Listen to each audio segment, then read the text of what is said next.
شعبان کے بہت سے فضائل ہیں، بہت سے فضائل ہیں۔ ان فضائل میں ایک فضیلت یہ بھی ہے کہ اس مہینے میں،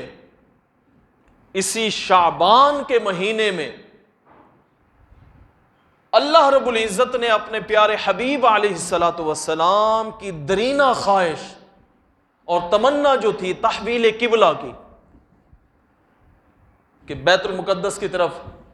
مسجد اقصیٰ کی طرف منہ کر کے نماز پڑھتے ہیں، کیوں نہ ایسے ہو جائے کہ ہمارے جد امجد حضرت ابراہیم علیہ السلام کا جو قبلہ تھا بیت اللہ خانہ کعبہ، ہمارا قبلہ بھی وہیں بن جائے۔ یہ تحویل قبلہ کا جو حکم اللہ رب العزت نے عطا فرمایا، یہ اسی شعبان کے مہینے میں اللہ رب العزت نے عطا فرمایا۔ شعبان کو ایک فضیلت یہ بھی حاصل ہے، اور علماء کرام فرماتے ہیں، دیکھیں اللہ کی رحمت ہے نا، یہ بھی اللہ کی رحمت ہے، اور اللہ کی رحمتوں میں سے ایک رحمت جو ہے وہ یہ بھی ہے کہ جب شرعی عذر ہو، ٹھیک ہے، پانی دور ہو، بندے کی پہنچ سے باہر ہے، یا پانی استعمال کرنے سے جان کا خطرہ ہے یا مرض بڑھنے کا خطرہ ہے، تو شریعت نے اس کی جگہ پہ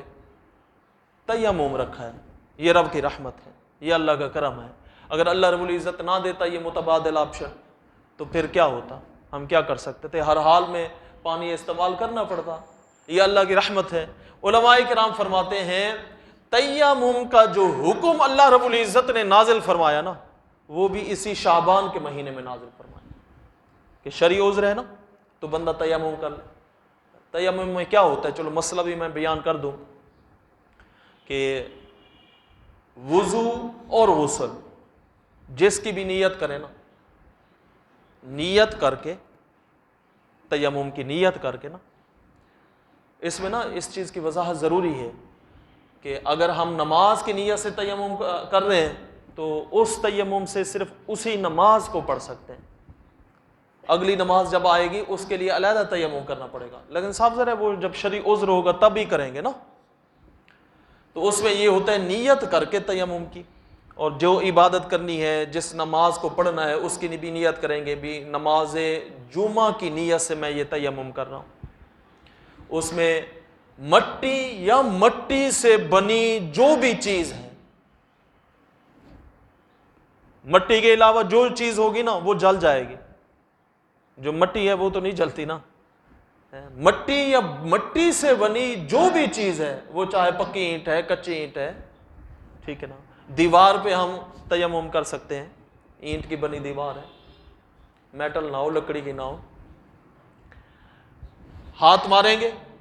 پھر اگر مٹی لگ گئی ہاتھ کو تو پھر اس کو یوں جھاڑ لیں گے، جھاڑ کے پہلے چہرے پہ ہاتھ پھیریں گے یوں کر کے صحیح طریقے سے، پھر دوسری دفعہ اس پہ مار کے ہاتھوں کو جھاڑ کے پھر اس طرح یہ بازو پہ صحیح طریقے سے پھیر لیں گے، اور یہ والا ہاتھ اس بازو پہ، تو ہمارا تیمم ہو جائے گا۔ کیونکہ مسئلہ آ گیا، میں نے ذکر کر دیا۔ تو میں عرض یہ کر رہا تھا کہ شعبان کے جو فضائل ہیں، ایک فضیلت شعبان کی یہ بھی ہے کہ تیمم کے جو احکامات نازل ہوئے وہ بھی اسی مہینے میں نازل ہوئے۔ اور علماء کرام فرماتے ہیں شعبان کو ایک فضیلت یہ بھی حاصل ہے، ام المومنین حضرت حفصہ رضی اللہ تعالی عنہا اور ام المومنین حضرت جویریہ رضی اللہ تعالی عنہا، ان کے ساتھ حضور کا نکاح بھی اسی مہینے میں ہوا تھا۔ اگر دیکھا جائے تو شعبان کو اللہ رب العزت نے بے شمار فضیلتوں سے نوازا ہے۔